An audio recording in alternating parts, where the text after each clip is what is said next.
I'm Fire Chief Richard Driscoll. And I'm Police Chief Tony Colarusso, and we're here to talk to you about fireworks, safety, and the law. Last year, more than 9,000 people were injured using fireworks, causing $36 million in damage. And remember, although you may be able to purchase fireworks in surrounding communities, it's illegal to possess or discharge fireworks in the city of Dover. Please take a few minutes to watch this compelling video from the Shannon family.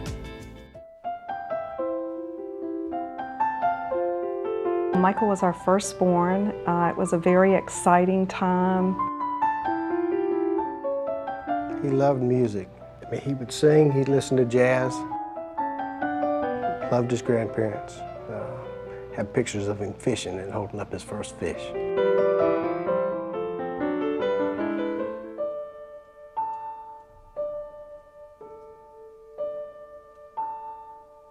The evening was to end with a fireworks display to celebrate the 4th of July.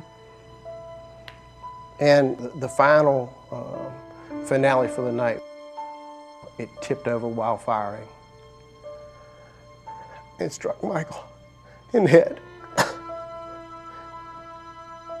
He was standing between my legs. There was nothing that I could do to help him.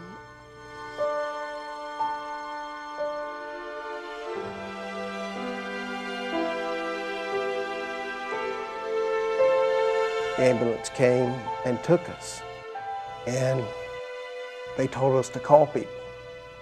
He died the next morning. After he passed away, I never really understood why my best friend wasn't at my beck and call to play with me anymore. That's one thing that I regret, is not being able to make as many memories with him.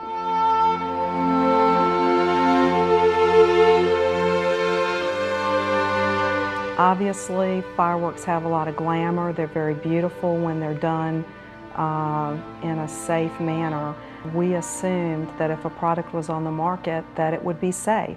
And so our feeling is there's not a safe way to use consumer fireworks without a substantial risk. Little did we know that you could have a child standing between your legs and you would be unable to take them out of harm's way.